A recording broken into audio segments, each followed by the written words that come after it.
Hindi tayo na para tayo nagpapatintero, Madam Kowa eh.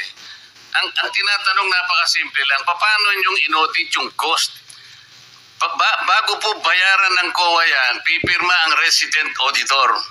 Pati yung area auditor ninyo, meron kayong area director eh. Ibig nyo sabihin na bayaran ito nung walang pumirma na auditor?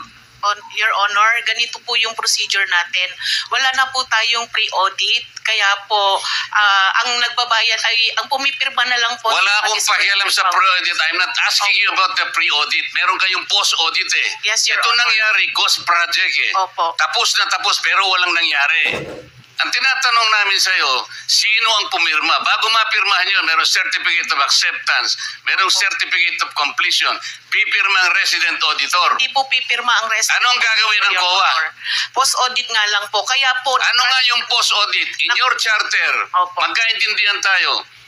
Ito yung charter, sample of services listed in COA Citizens Charter, financial audit, performance audit, compliance audit, fraud audit, special audit, notice of disallowance, notice of charge, notice of suspension. Among these, alin ang akma doon sa performance ng contract? Opo. Nasaan kayo? Papasok po siya sa compliance, sir. Sus Mariosep, Opo. wala nga compliance eh. Ganito po, Your Honor, marami pong observation ng mga auditors natin pagdating po sa compliance nila sa procurement. Sinong mag-a-avail ng compliance? Sino yung auditee? DPWH po sa case po natin ngayon, Oh. Your Honor. So anong nangyari? Marami pong observation ng mga auditors natin, sir, pagdating po sa compliance nila. Kapag ka ba ang chairman mismo pumunta rito, he can present better questions than you, answers than you? Pareho lang din po yung isasagot, Your Honor. Kasi ganun Pareho po ang yung proseso isasagot? natin. Opo. O, sandali lang. Let us follow the... Mr. Chair, Mr. Chairman, Mr. Chair. I'm now being tempted to raise a point of order, Mr. Chairman. I made a motion duly seconded, Mr. Chairman, kasi nga kung... to subpoena, Mr. Chairman, today, Mr. Chairman, I'm asking it today because they said if that will help us, okay. Any second? Second, it was already seconded, Mr. Oh, Chairman. there's a motion and there's second. The motion is approved. Then let's Thank you, continue Mr. with the questioning. Mr. Chair, sir, kasi yung 5 minutes ko, maraming sumingit. Last na lang, isa lang. Hindi Very kasi maiksi. hindi na makakaano itong mga kasama natin. With the permission of Senator Tulfo. Senator Tulfo, maiksi lang. Maiksi lang. Ha? Di ba, Mr. Chair? Kasi ang sabi ng, Mr. Chair, sabi ng COA, Teka muna, with the permission of Senator Tulfo. okay lang? Clarification, Mr. Chair. Akala ko po ako yung... Oo nga, kayo na po ang susunod. Kaya lang, ang daming ayaw pang bumitaw. Hindi ho, naghihintay naman po Last na ako. to, last. Tinatanong ko lang po Last, yung sequence. And then Salamat, last, Mr. and then Chair. Senator Risa. Salamat, Mr. Chair. Pagkatapos si, wala na si Senator Amy, Senator Rapi. Yeah. Sandali na, ikaw na. Thank you, Mr. Chair. Mr. Chairman, considering that this representation is part of the leadership, Okay. Priority, we find out, Mr. priority. Chairman, Okay. the list of... Last question, and then Senator Risa. Wala na si Senator Marcos, Senator Joel, Senator Rapi, Senator Robin, magkano ka? Senator Robin. And then Senator Mark. Okay, in that order. Thank you, Mr. Chair. Proceed, sir, proceed. Ma'am COA, sabi mo kanina, kaya hindi pa kayo nakapag-file ng kaso dahil itong mga ghost projects na ito ay 2025 nangyayari. Am I correct? At you need time para...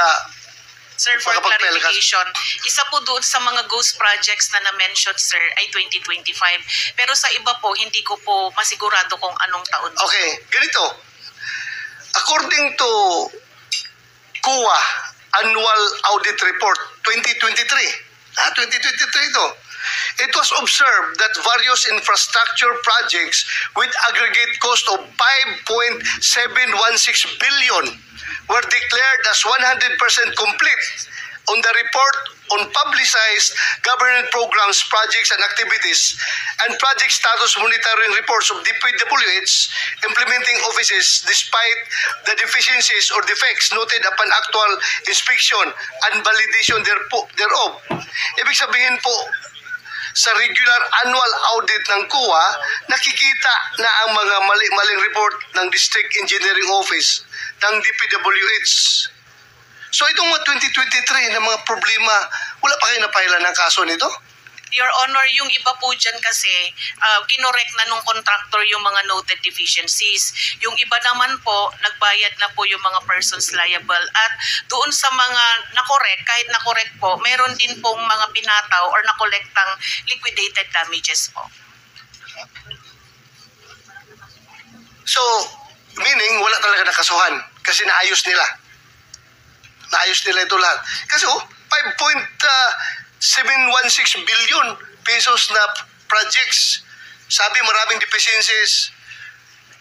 Tapos Po yung wala nakasuhan. Yan po yung total contract cost, Your Honor, yung 5.7. Yes. Opo. So wala nakasuhan ito.